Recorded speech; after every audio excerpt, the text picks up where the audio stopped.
Assalamualaikum warahmatullahi wabarakatuh. Selamat pagi anak-anak, salam sejahtera buat kita semua. Nah anak-anak, ketemu lagi ya sama ibu. Nah kali ini masih tetap ya kita tema 2, yaitu bermain di lingkunganku, dan subtema 4, bermain di tempat wisata. Nah anak-anak, mari kita saksikan video kita ya kali ini.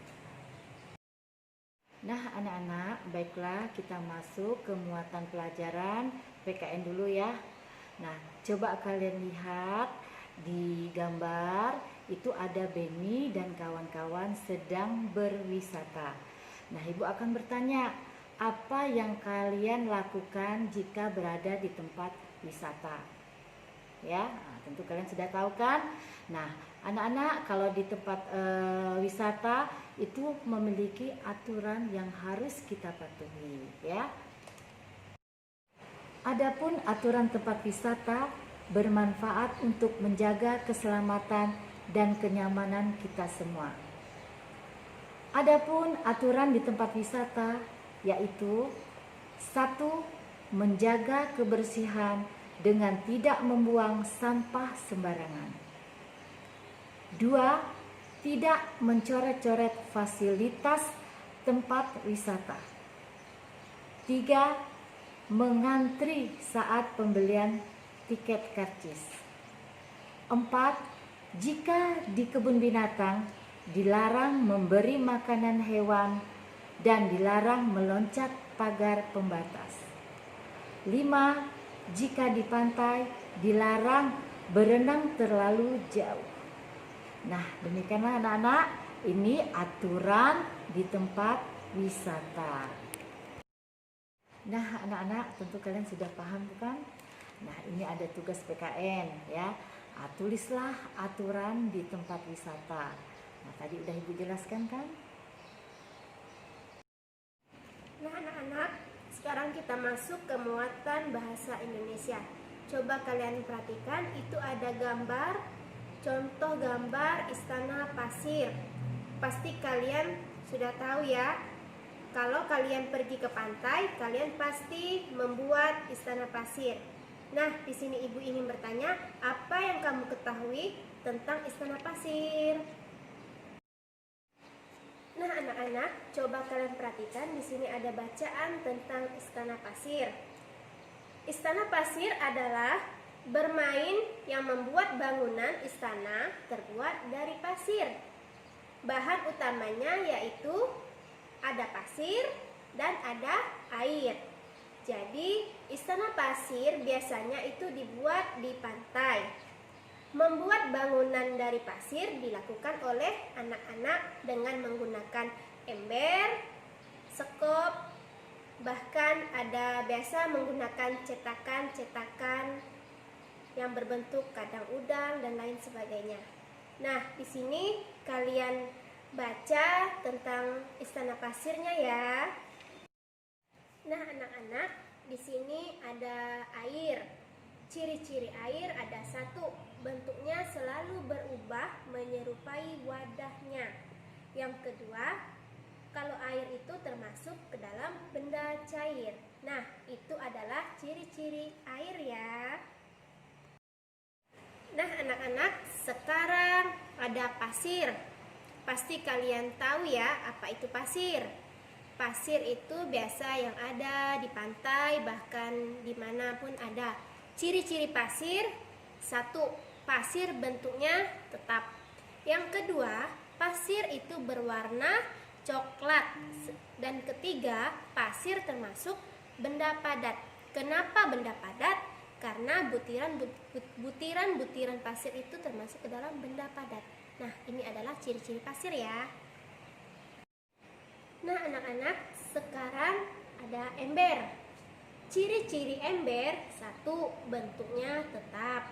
Yang kedua, warna ember itu ada warna-warni. Kadang ada warna biru, hitam, merah, dan lain-lain. Yang ketiga, ciri-ciri ember yaitu termasuk ke dalam benda padat. Nah, ini adalah ciri-ciri ember ya. Nah, anak-anak, sekarang kita bahas tentang sekop.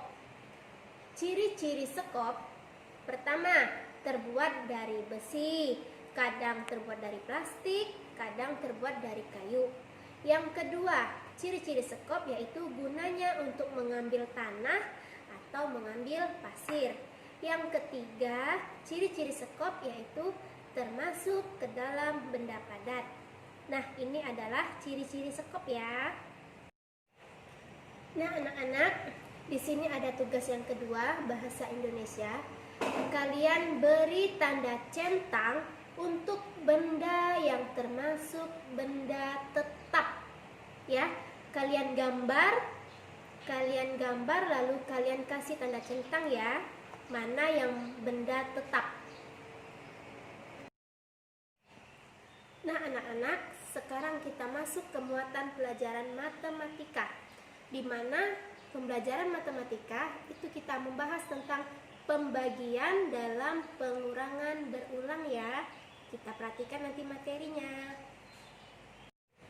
Nah, anak-anak, di sini coba perhatikan ada pembagian dalam bentuk 3 bilangan. 14 dibagi 2 dibagi 7 sama dengan titik-titik-titik bagi titik-titik sama dengan titik-titik. Untuk mendapatkan titik-titiknya, yang pertama kita kerjakan dulu 14 dibagi 2. Caranya coba perhatikan. 14 dikurang 2 sama dengan 12. 12 dikurang 2 sama dengan 10. 10 dikurang 2 sama dengan 8. 8 dikurang 2 sama dengan 6. 6 dikurang 2 sama dengan 4. 4 dikurang 2 sama dengan 2. 2 dikurang 2 sama dengan 0. Ada berapa langkah yang ibu sebutkan tadi? Ya, pintar, ada 7. Jadi 14 dibagi 2 sama dengan 7. Lalu kita bagi lagi dengan 7. 7 dibagi 7 sama dengan berapa? Kita kurangkan sehingga mendapat 0. 7 dikurang 7, 0. Itu ada berapa kali cara pengerjaannya? Ada 1. Sehingga jawabannya 1. 7 dibagi 7 sama dengan 1. Nah, itu adalah cara penyelesaian dalam bentuk pembagian. Nah, anak-anak, di sini ada tugas matematika, ada 5 soal. Caranya seperti yang ibu jelaskan tadi. 14 dibagi 7 dibagi 2 sama dengan titik-titik-titik. Bagi titik-titik-titik sama dengan titik-titik-titik. Kalian kerjakan pembagian yang pertama dulu. Misal 14 bagi 7 itu berapa? Lalu sudah dapat baru dibagi lagi dengan yang keduanya. Maka hasilnya itu adalah berapa? Kalian hitung ya. Nah, sekarang kita lanjut pelajaran SPDP, yaitu tentang karya hiasan menggunakan bahan alami. Nah, anak-anak, di sini ada karya hiasan menggunakan bahan alami. Perhatikan gambar di bawah ini. Karya hiasan dari kerang, adapun bahannya yaitu 1. Kertas karton, yang kedua pensil penghapus, yang ketiga kerang, yang keempat lem, kemudian yang kelima adalah gunting. Nah, anak-anak, ini adalah karya hiasan dari kerang. Nah, ini ada tugas yang keempat yaitu SPDP. Ada 3 soal. Silahkan kalian kerjakan ya anak-anak. Nah, anak-anak, demikianlah pelajaran subtema 4 kita hari ini. Nah, jangan lupa anak-anak selalu jaga kesehatan. Gunakan masker bila keluar, cuci tangan sebelum makan, dan selalu menggunakan hand sanitizer. Nah, jangan lupa juga anak-anak di like ya channel kali ini dan di subscribe. Nah, wabillahi taufik wal hidayah. Assalamualaikum warahmatullahi wabarakatuh.